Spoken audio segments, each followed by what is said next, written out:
বিনিয়োগ আসবে না ভাই। পৃথিবীর কোনো বিনিয়োগকারী এমন একটা দেশে বিনিয়োগ করবে না যে দেশে স্থায়ী কোনো সরকার নেই, মানে স্থিতিশীল কোনো সরকার নেই। এটাই নিয়ম। আর অন্য অন্য নেগেটিভ দিকগুলোর কথা বাদই দেন। ডক্টর ইউনূসের এই সরকারের আমলে মৌলবাদী এরা কোনো সুযোগ পাচ্ছে কিনা, আশকারা পাচ্ছে কিনা, এটা নিয়ে তো ডোনাল্ড ট্রাম্পও দেখলাম একটা টুইট করেছে। যাই ওই আলোচনা হয় না করি। আসসালামু আলাইকুম প্রিয় দর্শক, আমি মনে করি আমাদের রাজনৈতিক অঙ্গনে এবং দেশের সার্বিক পরিস্থিতিতে একটা বিরোধপূর্ণ পরিস্থিতির উদ্ভব হয়েছে।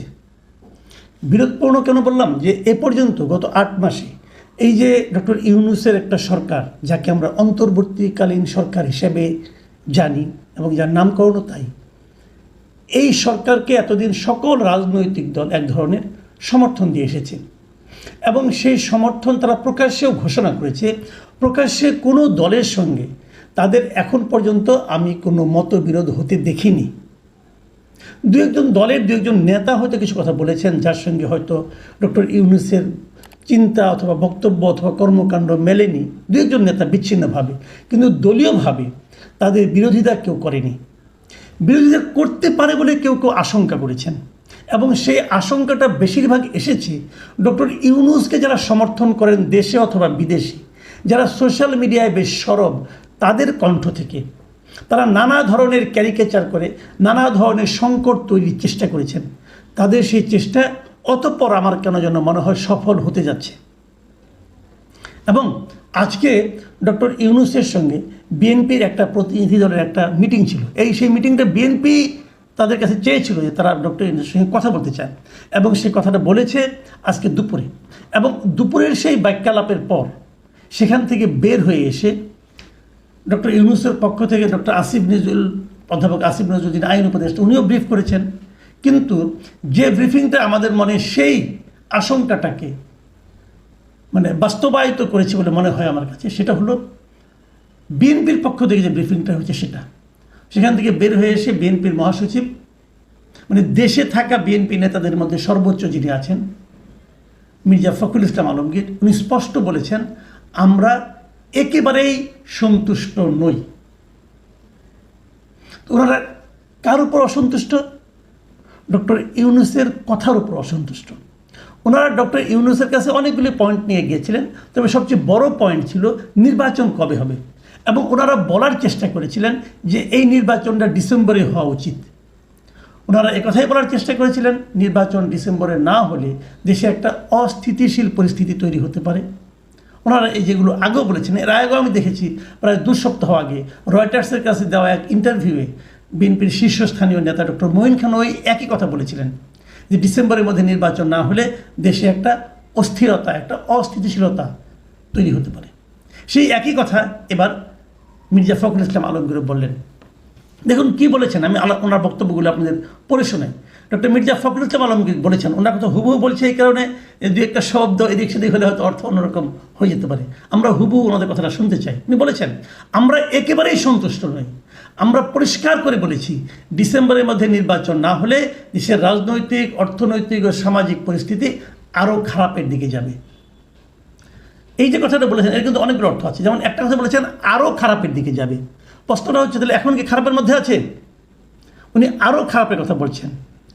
এখন আমার এখানে একটা ছোট্ট একটা প্রশ্ন, যে আসলেই কি খারাপের দিকে যাবে নাকি উনি জুজুর ভয় দেখাচ্ছেন?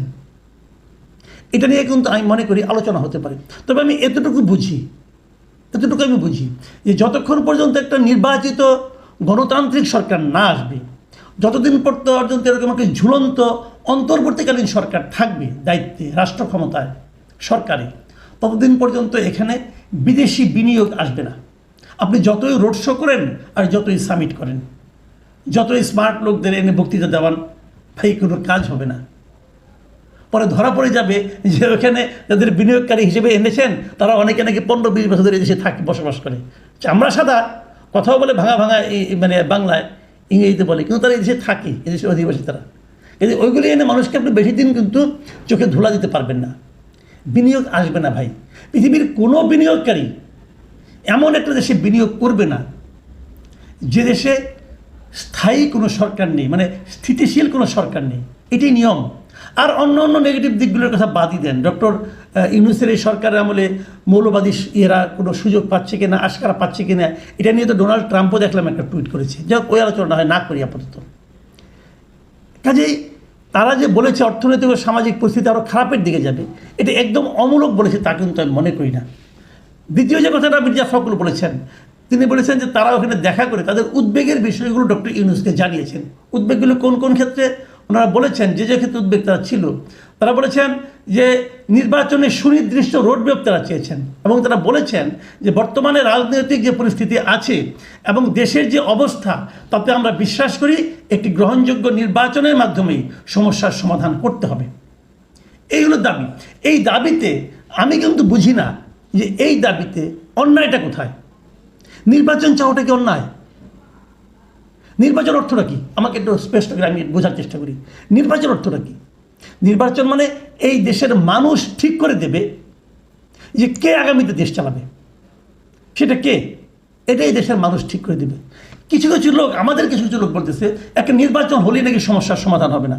তাহলে কীভাবে সমাধান হবে? কিভাবে সমাধান হবে? ওনারা বলছেন সংস্কার করলে সমাধান হবে। সংস্কারটা কে করবে? যে সংস্কার করবে তার সংস্কারটা কি আপনি মার্ক হবে?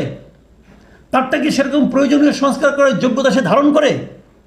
আপনি বলবেন করে। আপনি কে? আমি প্রশ্ন করবো, আপনি কি করে বুঝলেন যে সে সংস্কার করার যোগ্যতা রাখে? আপনার কাছে মনে হয়েছে, যদি আমার কাছে মনে না হয়, আমি যদি মনে করি এই সংস্কার মোটিভেটেড সংস্কার, এই সংস্কার ক্ষমতায় এখন যারা আছেন তাদেরকে খুশি করার সংস্কার, যদি আমি বলি, আপনি এটাকে ভুল প্রমাণ করবেন কীভাবে? আমার সঙ্গে বাহাস করবেন? করেন না বাহাস, আমি তো ওপেন বসে আছি, আসেন আলোচনা করি। তখন তো আপনারা করবেন না। আপনারা ধরে নিয়েছেন আপনার একজন লোককে বিদেশ থেকে উড়িয়ে এনেছেন, আপনার পছন্দের লোক আপনার সঙ্গে বসে বসে আড্ডা টাড্ডা দেয়, অতএব তার চেয়ে যোগ্য লোক আর কেউ নাই। এটা তো আপনি ধরে নিয়েছেন, এটা তো আপনার চয়েস। আপনার চয়েসটা কি জনগণের চয়েস? কে প্রমাণ করবে? কীভাবে প্রমাণ করবেন আপনারা? কাজেই যে সংস্কার প্রস্তাব আপনারা দিয়েছেন ওটা একদম কিছুই হয়নি আমি তা বলবো না। থাক, কিছুটা কষ্ট মষ্ট করে করেছেন, একটা বই আকারে বের করেছেন, কিছু টাকা পয়সা খরচ করেছেন, করেন, কোনো সমস্যা নাই। কিন্তু এই সংস্কারটা আদৌ আমাদের জন্য গ্রহণযোগ্য হবে কি হবে না, এটা নির্বাচনের ম্যান্ডেট হিসেবে থাকুক, জনগণ ঠিক করুক। যারা নির্বাচিত হবেন তারা যার যার ম্যান্ডেট নিয়ে যাবেন। আপনারাও আসেন ম্যান্ডেট নিয়ে, বলেন আমরা নির্বাচিত হলে আমরা এই সংস্কারগুলো বাস্তবায়ন করব। বিএনপি বলবে আমরা নির্বাচিত হলে আমরা 31 দফা বাস্তবায়ন করব। জামাত যদি বলে না এই সংস্কার ভালো, তো জামাত এই সংস্কারের পক্ষে জনগণের ম্যান্ডেট যাবে। দেখেন জনগণ কার ম্যান্ডেটে রায় দেয়, দেখেন। কিন্তু আপনি মনে করছেন আপনি যা করছেন এটাই ঠিক। দেখুন, যে পয়েন্টে বিএনপির সঙ্গে বেঁধেছে, বিএনপি বলেছে ডিসেম্বরের মধ্যে নির্বাচন চাই। এই চাওয়াতে আমি বলছি অন্যায়টা কোথায়? অন্যায় নাই এই কারণে বলছি যে নির্বাচন কবে হবে কি না হবে এটা কে নির্ধারণ করবে? ডক্টর ইউনূসকে নির্ধারণ করার এখতিয়ার কে দিয়েছে? সিম্পল কথা, ডক্টর ইউনূসকে এই নির্বাচনের তারিখ নির্ধারণ করার দায়িত্বটা কে দিয়েছে? জনগণ দিয়েছে। কিভাবে দিল? আপনি বলবেন বিপ্লবের মাধ্যমে। আমি তো বলি বিপ্লবের মাধ্যমে তাকে দেওয়া হয় নাই, তাকে তো ম্যান্ডেট দিয়েছে ছাত্ররা। যে ছাত্রদের মিটিংয়ে এখন 100 জন লোক হয় না। কীভাবে ব্যাখ্যা করবেন আপনারা? এই বিষয়গুলো ক্লিয়ার হওয়া দরকার। আমি মনে করি আগামী দিনগুলোতে এই যে ম্যান্ডেটবিহীন অবস্থায় তারা ডক্টর ইউনূস একটা জোর অনুভব করছেন, কারণ অনেকে তাকে সোশ্যাল মিডিয়ায় বলছে ওরা 5 বছর থাকা দরকার। এটা যে খুবই প্ল্যান্ড ওয়েতে, এটা এক ধরনের সামাজিক মাধ্যমে এক ধরনের প্রচারণা চালানো হচ্ছে, এটা বুঝতে আমাদের খুব একটা কষ্ট হচ্ছে না। উনি যদি যোগ্যই হয়ে থাকেন ভালো কথা, ওনার একটা দল আছে, যে দলকে উনি গঠন করতে বলেছেন, নাগরিক পার্টি, ওই নাগরিক পার্টির প্রার্থী হয়ে যান না কেন? উনি বলুন আমি ওই দলের প্রার্থী। তারপরে এই দল নিয়ে আপনি মাঠে ঘাটে যান, জনগণের কাছে যান। জনগণ যদি আপনাকে ভোট দেয়, 50 বছর থাকেন ভাই, কোনো সমস্যা নাই। কিন্তু জনগণের কাছ থেকে ম্যান্ডেটটা নিয়ে আসতে হবে। যতদিন পর্যন্ত ওই ম্যান্ডেট আপনি না আনতে পারবেন, ততদিন পর্যন্ত আপনার ইচ্ছায় সব কিছু হবে এটা আপনি বলতে পারবেন না। উনি কিন্তু বলেছিলেন যদি রাজনৈতিক দলগুলি চায় তাহলে ডিসেম্বরে দিবেন, যদি কম চায় তাহলে আজকে এই কথা বললেন কেন? আজকে উনি কী বলেছেন? আসিফ নজরুল সাহেব এটাকে ক্লিয়ার করেছেন। উনি বলেছেন নাকি, প্রধান উপদেষ্টা বলেছেন যে ডিসেম্বর থেকে জানুয়ারির মধ্যে হবে। ডিসেম্বর থেকে জানুয়ারি, কিন্তু বোঝার চেষ্টা করেন। তো এটা তো তাহলে হলো না। তাহলে ওই যে ছোটো প্যাকেজ বড় প্যাকেজে যে অঙ্গীকার উনি করেছিলেন, ওই অঙ্গীকার কোথায় গেল? এখন যদি বিএনপির মতো দল বলে আমরা বেশি প্যাকেজ চাই না, আমরা বেশি সংস্কার চাই না, আমরা কম সংস্কার চাই, তাহলে তোমরা ডিসেম্বরে এই নির্বাচনটা করা উচিত। তাহলে বিএনপির সঙ্গে যদি আপনি সরাসরি বিরোধে আসেন, আমি মনে করি ডক্টর ইউনূসের সবচেয়ে বড় ভুল হবে এটা যে বিএনপির মতো রাজনৈতিক দলের সঙ্গে বিরোধে জড়িয়ে পড়া। মাথায় রাখতে হবে। এখন যদি বিএনপি আপনার বিরুদ্ধে আন্দোলন শুরু করে যে আমরা ডিসেম্বরে নির্বাচন চাই, সেই আন্দোলনের চাপ আপনি সহ্য করতে পারবেন? আপনি ধারণ করতে পারবেন? সরি ডক্টর ইউনূস, আপনি পারবেন না। বিএনপি এমন একটা দল যার নাকি ওয়ার্ড পর্যায়ে পর্যন্ত, ইউনিয়ন পর্যায়ে পর্যন্ত তার নাকি সংগঠন আছে। আমি বলছি না এটাই ঠিক, কিন্তু আমি এটা বলছি যে বিরোধী জড়ানো কোনো মানে হয় না। আপনার উচিত বিএনপির সঙ্গে আন্ডারস্ট্যান্ডিংয়ে আসা। বিএনপি যা চেয়েছে অন্যায় কিছু চায়নি, একটা রোড ম্যাপ চেয়েছে নির্বাচনের, অন্যায়টা কোথায়?